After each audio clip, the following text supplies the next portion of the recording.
Simo Häyhä's story begins in the expansive, sometimes unforgiving landscapes of southern Finland, a region dominated by dense forests, icy winters, and a rugged border with Russia.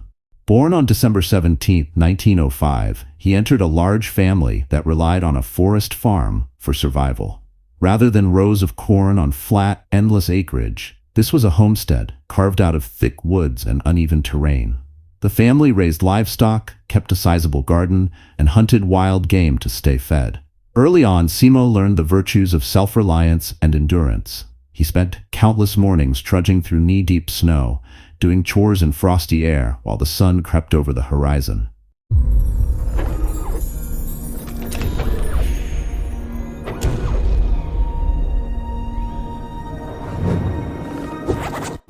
Growing up, Simo endured more than bitter weather.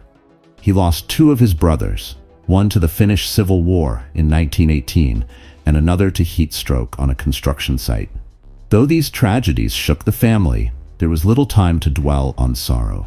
Farming life demanded early mornings and laborious days. If you wanted to eat, you worked. If you wanted to keep warm, you chopped wood.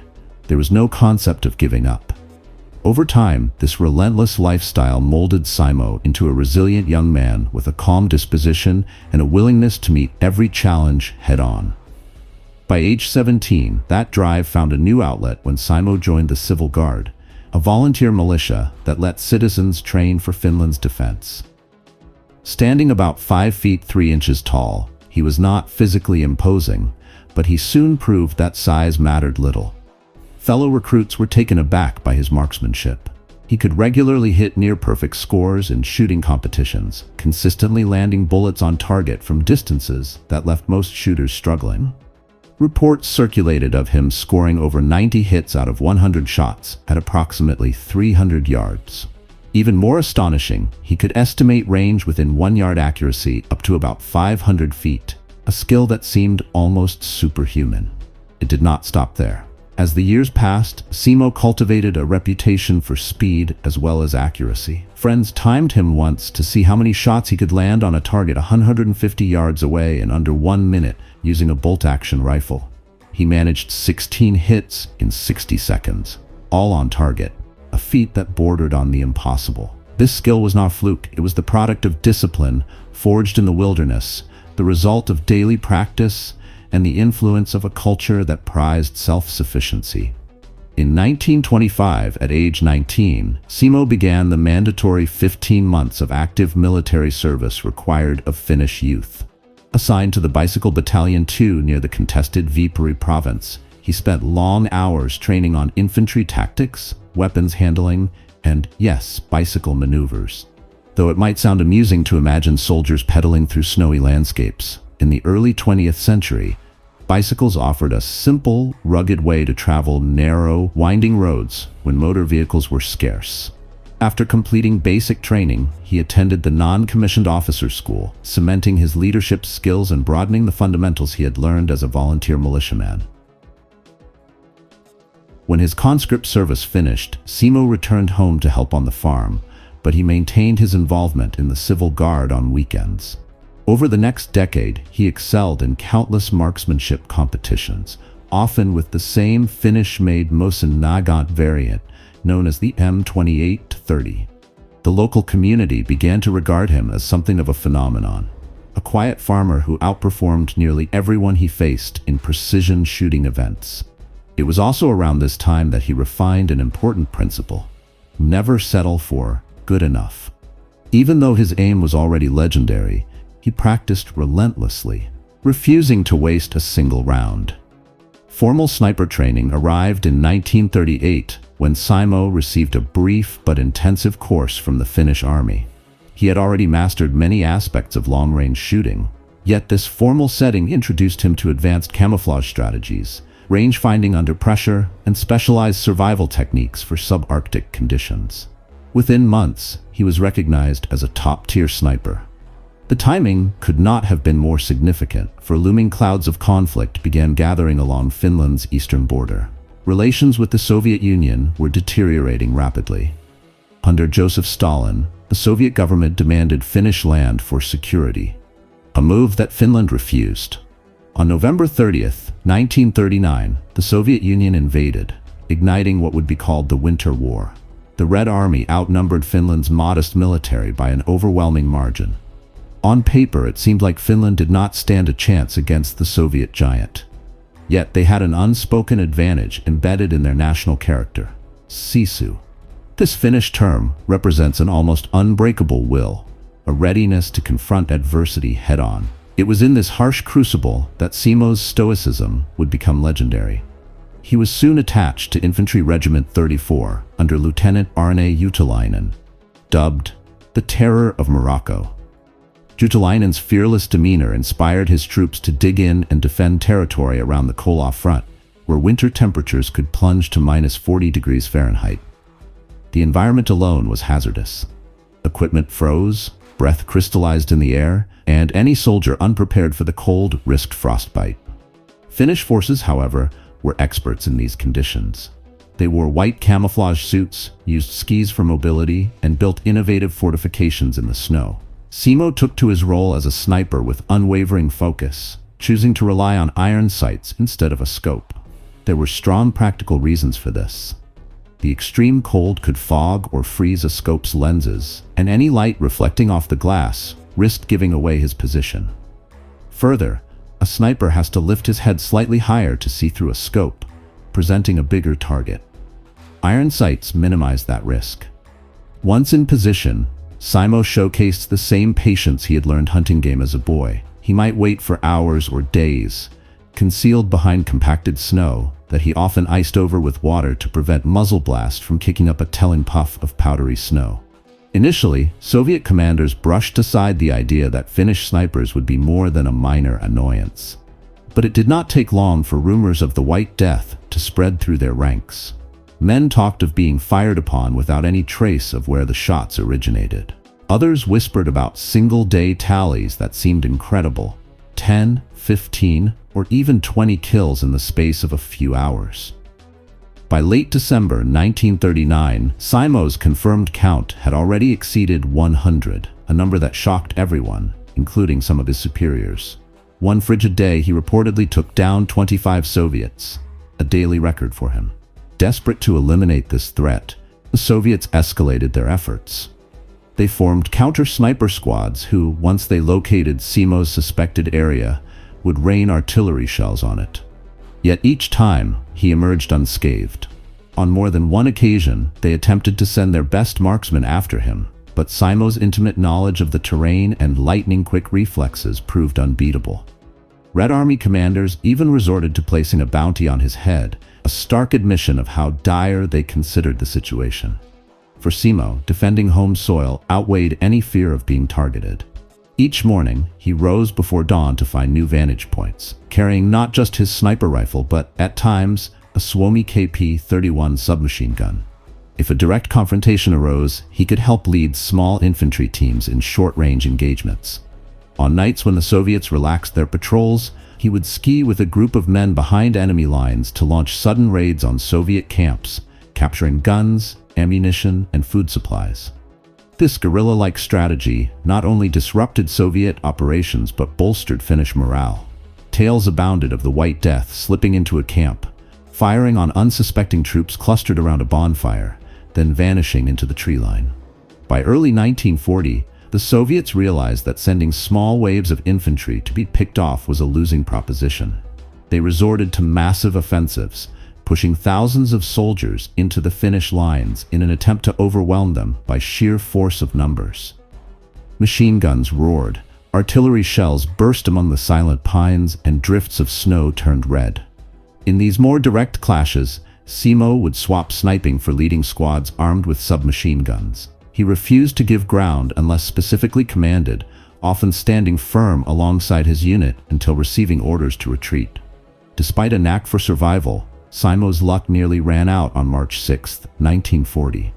During one of the Soviets' large-scale assaults, he was struck in the face by an explosive bullet, an illegal round by older conventions. The impact shattered part of his jaw, ripping through his cheek, and rendered him unconscious. His fellow soldiers, forced to withdraw, believed he was dead. At a field aid station, medics placed him among the deceased, thinking there was no chance he had survived such a wound. Incredibly, someone noticed his leg twitch. He was rushed to emergency care, where doctors discovered he was indeed alive, but barely clinging to life.